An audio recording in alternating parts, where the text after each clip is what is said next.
नमस्कार दोस्तों, मैं हूं दीपक शर्मा और आज के इस टॉपिक में हम समझेंगे कुंडली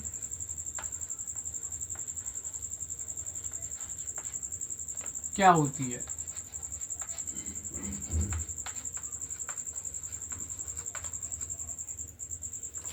तो आपने देखा होगा कि जब भी हमारा कुंडली बनता है तो वह इस तरीके का दिखाई देता है।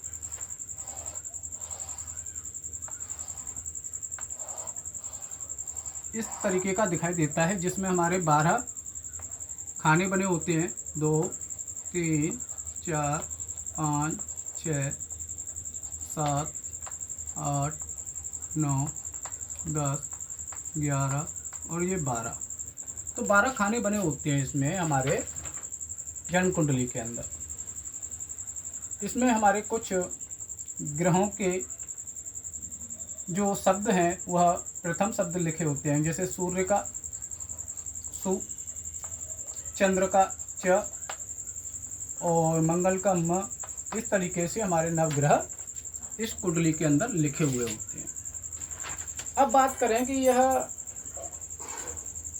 कुंडली है क्या।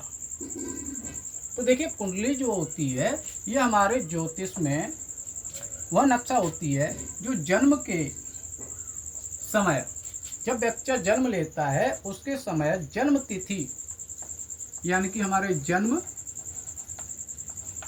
तिथि, जन्म समय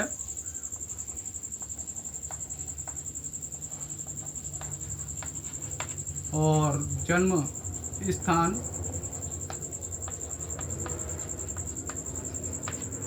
इसके आधार पर यह कुंडली का निर्माण किया जाता है। जब भी हम किसी सॉफ्टवेयर के अंदर अपना जन्म तिथि, जन्म का समय और जन्म स्थान डाल देते हैं तो हमारे सामने उस समय ब्रह्मांड में जो ग्रहों की स्थिति थी, जो ग्रह जिस भाव के अंदर, जिस राशि के अंदर स्थित था, वह नक्शा हमारे सामने प्रकट हो जाता है और उसी को हम कहते हैं जन्म कुंडली।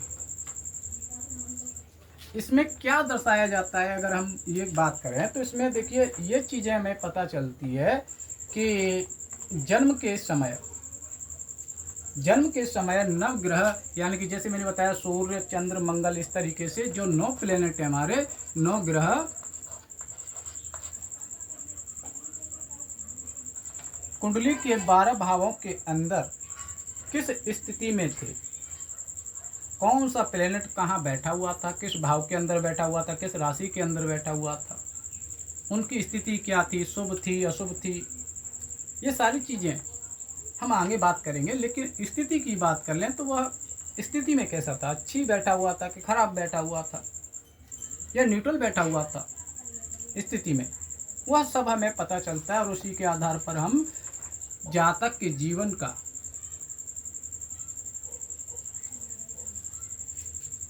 भविष्य कथन करते हैं। तो यह जन्म कुंडली के विषय में हमने बताया। अब बात कर लें कि भैया जन्म कुंडली बनाई क्यों जाती है। तो देखिए, जन्म कुंडली बनाने का उद्देश्य जो होता है हमारा, तो कुंडली बनाने का उद्देश्य यही है कि व्यक्ति के जीवन में शिक्षा, विवाह, नौकरी, व्यवसाय, धन, कर्ज, स्वास्थ्य, संतान, विदेश यात्रा, आध्यात्मिक विषय आदि चीज़ों के विषय में जानकारी प्राप्त करने के लिए और यह जानने के लिए कि कौन सा विषय कब और किस प्रकार से, किस एज में, किस समय सक्रिय होगा, जातक को प्राप्त होगा, ये सारी चीज़ें हम इससे पता करते हैं। अगर ये हम कहें कि भैया कुंडली काम कैसे करती है, तो कुंडली जो काम करती है इसके विषय में अगर हम बात करें तो कुंडली 3 प्रकार से काम करती है।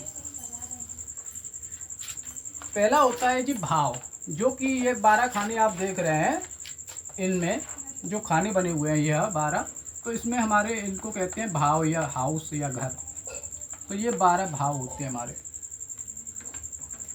तो ये 12 भाव क्या है, हमारे जीवन के विषय, यानी कि यह 12 जो भाव हमारे बने हुए हैं, ये खाने, जैसे कि 1 2 3 4 5 6 7 8 9 10 11 12, ये 12 खाने जो बने हुए हैं, ये हमारे जीवन के विषय वस्तु के बारे में बताता है।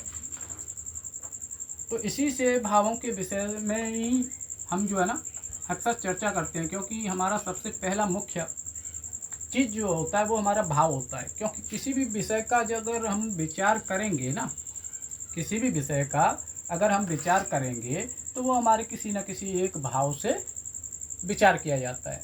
तो यह हमारे जो भाव है ना 12, ये हमारे जीवन के विषयों को दर्शाते हैं। यानी कि कहें तो जीवन के जो विषय वस्तु हैं उनके विषय में हमें इन 12 भावों के माध्यम से ही पता चलता है। और उसमें स्थित जो नवग्रहों की मैंने बात किया, तो यहाँ पर हमारे जो ग्रह होते हैं कुंडली के अंदर, वो 9 ग्रह होते हैं। 9 ग्रह जो होते हैं इनका क्या काम है, तो यह उस विषय में होने वाली घटना को दर्शाते हैं। जैसे कि यह 9 ग्रह हो गए, ये सूर्य मान के चलो यहाँ पर बैठा हुआ है, चंद्रमा यहाँ बैठा हुआ है, मंगल है आपका यहाँ पर है। अब ये क्या कर रहे हैं प्लेनेट, सूर्य यहाँ सप्तम में बैठा हुआ है, यानी कि सप्तम भाव में। तो सूर्य यहाँ सप्तम भाव से संबंधित जो विचार हमारे किए जाते हैं ना, उसमें क्या घटना घटेगी वह हमारा सूर्य बताएगा। यहाँ पर प्रथम भाव यानी कि हेल्थ को लेकर के क्या घटना घटित होगी, या प्रथम भाव से संबंधित क्या चीज़ें होंगी, इस दसम भाव से संबंधित क्या चीज़ें होंगी, तो उसमें हमारा बैठा हुआ प्लेनेट ही घटना को तय करेगा। और राशि की बात कर लें, जैसे कि यहाँ पर जो नंबर्स लिखे हुए हैं यह मैंने कालपुरुष कुंडली के आधार पर लिया है, लेकिन अगर इसी में अगर हम बात करें तो इसमें जो राशियाँ होती हैं वो चेंज होती रहती हैं। राशियों को नंबर्स के आधार पर ही कुंडली के अंदर दर्शाया जाता है। तो तीसरा होती है इसमें राशि। राशियाँ भी हमारी 12 होती हैं, याद रखें। इसको हम कहते हैं ज्योतिष में 12 गुणे 9 गुणे 12,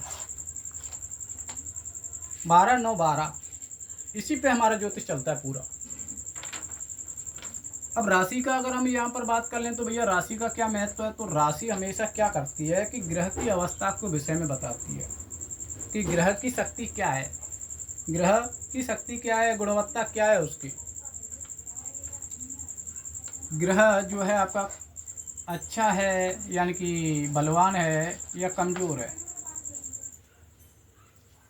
और गुणवत्ता के विषय में भी यहीं से हमें राशि ही जो है ना बताती है कि भैया इसके गुणवत्ता जो है ना, इसके अंदर कितना गुण रहेगा, ये पावरफुल रहेगा, अच्छा रहेगा, खराब रहेगा, सब कुछ हमें राशि से पता चलेगा। तो यहाँ पर 3 चीज़ें मेन होती हैं हमारी कुंडली के अंदर, ये जो है इन्हीं के आधार पर हमारा पूरा ज्योतिष चलता है। 12 भाव जो हमारे जीवन के विषय के बारे में बताते हैं, 9 ग्रह जो कि घटना को दर्शाते हैं, और राशियाँ ग्रह की स्ट्रेंथ को बताती है, उसके बल को बताती है, ग्रहों की स्थिति के विषय में, अच्छा बुरा, कमज़ोर, बलवान, ये सब कुछ राशि से तय होता है। आशा करता हूँ आपको यह पहला पार्ट क्लियरली समझ में आ गया हो। अगर आपको समझ में आ गया है तो देखिए हमारे चैनल को अगर आप नए हैं तो सब्सक्राइब कर लीजिएगा। हालांकि हमारी जो है सुविधाएं बहुत अच्छी नहीं है यहाँ पर, तो इसलिए मैं बहुत अच्छे से वीडियोज नहीं क्रिएट कर पाता हूँ। फिर भी प्रयास हमारा यही है कि आप सबके लिए मैं कोशिश कर रहा हूँ कि आपको वीडियोज के माध्यम से ये सारा कुछ समझा सकूँ। अगर आपको अच्छा लगा हो तो लाइक करिएगा। ऐसे ही जो है स्टेप बाय स्टेप हम पूरा टॉपिक कवर करेंगे और इतनी आसान भाषा में और सरलता से इसको समझाने का प्रयास करूँगा। तब तक के लिए धन्यवाद।